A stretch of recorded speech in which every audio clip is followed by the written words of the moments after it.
What's up guys? It's me, Kelvin, back again with another vlog. Karon kay mga tumi sa Highland Breeze Resort. Pero karon kay mato sa mi kay Sir Ho para manghiram og GoPro kay nabi siya GoPro Hero 7 so. So karon kabalo si Kuya Jimuel na si Josh. So nisabay si Josh, si Charles ug si Desiree. Ato kan party. Ganda kan.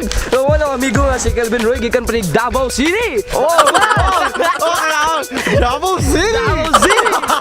Baka naman! Bigyan ng sakit! So karon kay niabot jud og kalit si Universal. Niabot sa kalit.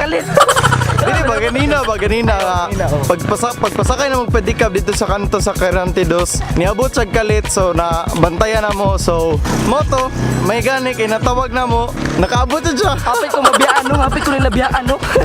Ano man kita lagi. So karon humanami Sir Hope nakuha na namong GoPro Hero 7 so moto na mi didto karon. So since mag-commute rami I think mag-bus rami. Mag-bus ra ta ya? Yeah. Mag-bus ra ta. Mag-bus rami.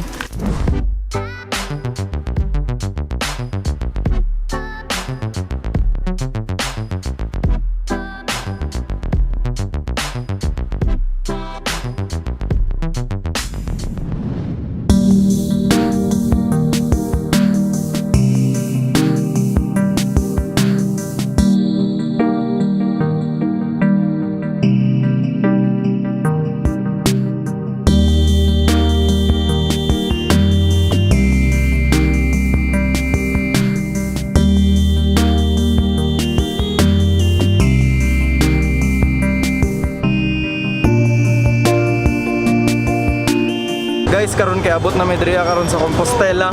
Napiki mi kay walay mo hato dito layo day kay itong Highlands no. Mga sa meron kay gutom na bamboo. Driver ang nagsuggest. Sige mo tana do to. So karon mga sa gid mi kay murag gutom na layo kay biyahe. Karon naman na may kaon, manakay na may karon padulong sa Highland Breeze. Magmotor lang miron, pagmotor jud kay walay lain makatungas.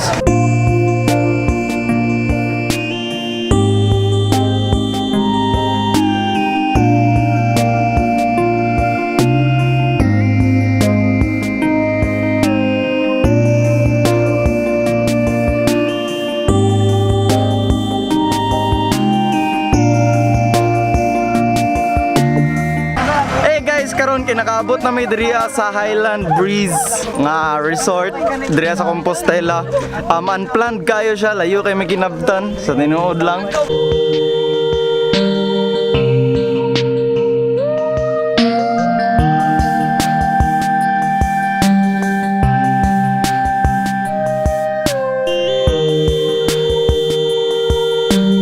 Grabe kanindot ang view guys. Grabe oh. Yan na po yung mga man. Yo! What's up? Actually guys, Dria, amo ang nabayaran tanan kay murag around 50 pagpadulong Dria kay nagsakay mi og motor.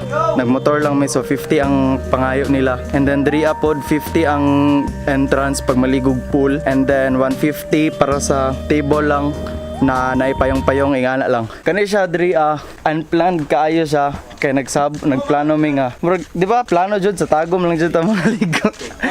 Ay labot may kumbal. Kani manggod.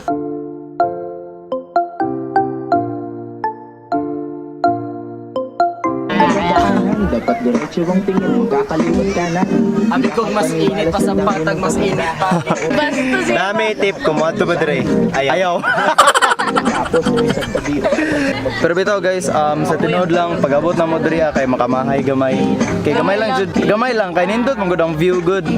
Nindot jud kay ang view. bawi sa Nya gamay ra pud ang kuan ingana lang cottage tag 350. Tapos na tag 250 dito nya kani mismo. Ngani lang amuha. Ngani lang 150 kayo. So most probably manguli may alas 4 para dili kayo may madlangay og kuan. Ato ra medre para mag sound trip. Motor may diri para mag sound trip.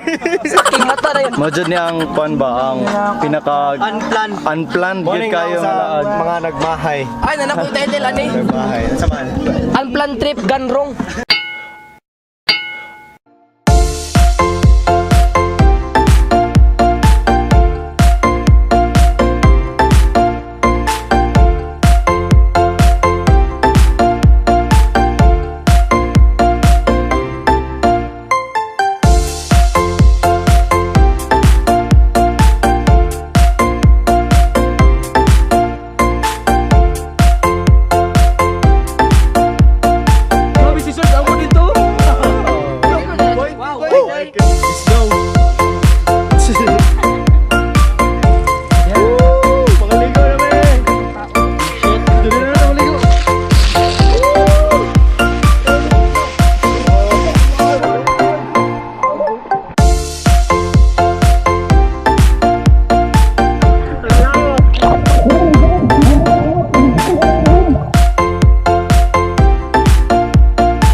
Amo na may karon og ligo. So karon kay mo ano na may nagamit oh. mo adto na may og terminal para mo uli og Tagum. Wala guys. So Picture sa tanin nyo, Dria.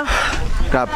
Dali, wala kay may nagdugay diri kay mao lang jud ni ang nadiri. Kana full lang and view dira. Mao lang na ang nadira. So it will be a long journey na pod. Kuan lang mi diri 3 hours or 2 hours sana. Wala mi nagdugay kay layo jud kaayo ang Tagum. Nya. Di ba tanan tao naga-vlog, indra naga-vlog, kana naga-vlog, tura naga-vlog, kana mag-vlog pa na. Mo ni ang feeling na kanang vloggers ang mga kauban, like everywhere mag-vlog, everywhere vlogging.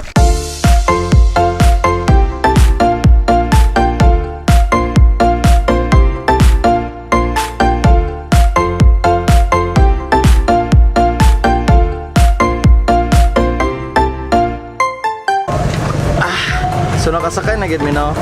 No nala sila dira no. Nakasakay na gid mi. Timing kayo kay pagbaba na mo sa motor kay naa na dayon ning bus nga patagom. So makadiretso gid mi guli ani. And wala na mi nagulat-hulat pa unlike ganina nga nagulat pa mi padulong diri. So hago kayo. Murag sayor mong kayo eh. Sayo pa kayo mi para manguli nga na.